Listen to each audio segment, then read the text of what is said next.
When humans first colonised Ireland, there was very little bog as we would describe it today. The first farmers on these shores cleared woodland, not bogland. Over time, peat bog would cover about 15% of Ireland, with raised bogs common in lowland areas covering much of the Irish Midlands.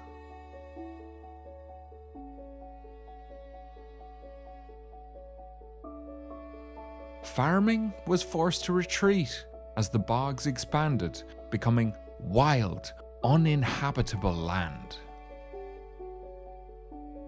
Bogs are cool, wet, dark, and slightly acidic.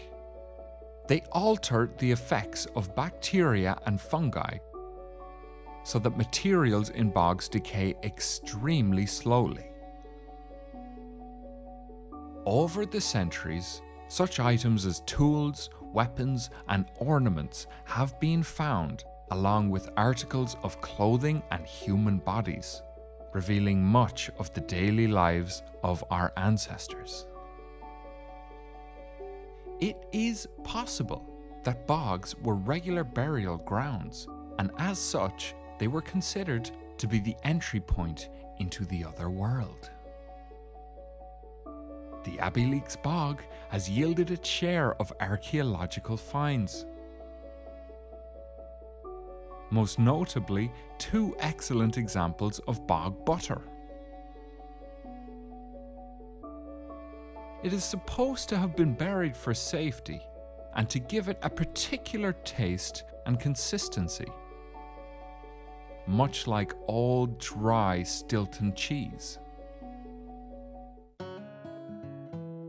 When the de Vescis family acquired Abbeyleix estate in the early 1700s, they also became the owner of a 300-hectare bog.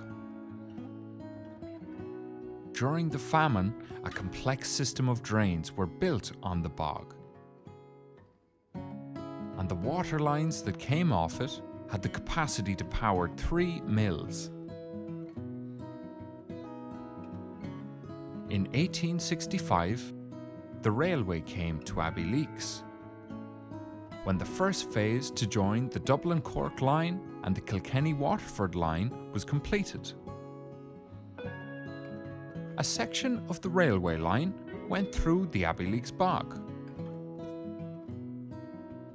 which presented the Victorian engineers of Ireland's early railways with interesting construction challenges. They resorted to layered tree trunks to stabilise the track, and probably further preempted collapse by excavating a channel through the peat and packing it with limestone. The lime lowered the acidic structure of the soil around it, which would later help pioneer trees and woodland flowers to flourish along its margins. For generations, turf cutting was the main activity on the bog. For many, it was the only way to heat their homes. Tenants and townspeople entered into renewable 11-month agreements, paying a certain amount per year to cut turf from their allocated bank on the bog. There was always great camaraderie on the bog, and a communal responsibility to cut turf in a way that would preserve the resource for future use. A turf cutter was expected to leave a straight face in the cutting bank for the next cutter. They would devote about a week each spring to harvest enough sods to see them through the winter. Before turf was made available commercially, a wet summer meant a cold winter. For 50 days of clear weather are needed to fully dry the turf harvest. A team of 4 to 5 people, usually family members, were involved in the cutting. The person cutting, or the Schlán man, was in charge. The second man in the hole was in charge of keeping the floor clean. The Schlán man threw the sods up to the catcher, who stacked them on the bog buggy, a small wagon that can hold between 120 and 130 sods. The wagon would then be pulled by a donkey to the spreading bank. Here, the sods were left to dry for about 2 weeks, before they were reared or packed into small heaps. The boys and men did most of the physical labour, while the girls helped to stack the blocks for drying and kept the workers fed. Tea in tin cans and the milk in enamel cans were staples, along with sandwiches and boiled eggs. Fires with sods of turf were used to boil kettles, and shovels made sterile from their work on the bog were often used as frying pans. Cutting turf by hand was hard work, and it could be dangerous. Water would always be filling the hole, and the Schlán man and his helper would have a ladder or steps cut into the wall as an escape route.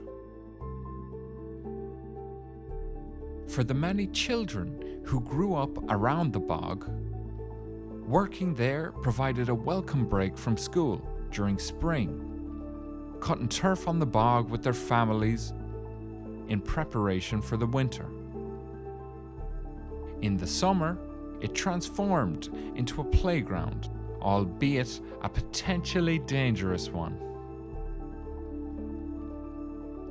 Conversely, the hygiene benefits of working and playing on the bog were all well known. The fresh air, 'twas believed, improved appetite and helped people sleep better. And the sterile soil was thought to be good for the feet. The original houses at Killamuck were built for the use of people with asthma and other respiratory problems. To take the bog air was a standard treatment for respiratory problems.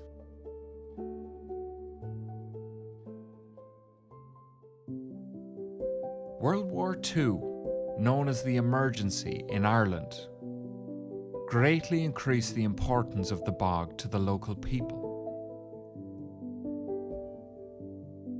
Due to restrictions in coal imports, the whole town of Abbeyleix depended on turf from the bog for cooking and heating. Soldiers of the Irish Army stationed in the camp at Killamuck also harvested turf on the Abbeyleix Bog for army use. The soldiers themselves then became quite a curiosity and diversion for the locals. In their free time, the soldiers hurled with the local team, but they had to use different names to get around the GAA rules that stated only people from local parish can play for the local team.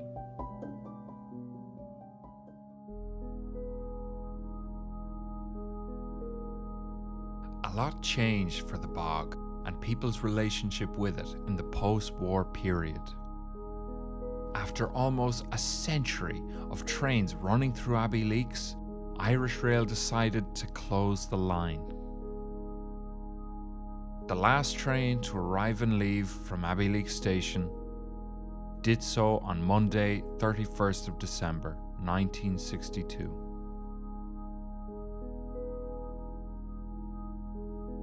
Work to tear up the track started immediately and was completed by May 1963. The railway sleepers were stacked in the station before being auctioned off.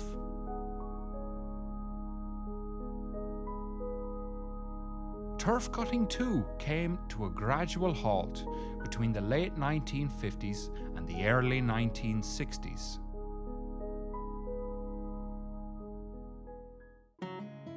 However, when the trains stopped running an unexpected public amenity took their place. The path that the railway had cut through the bog soon became a favoured walking and horse riding trail for the townspeople. Photographers trained their lenses on interesting fauna and flora, and scientists took an informal interest in the species present.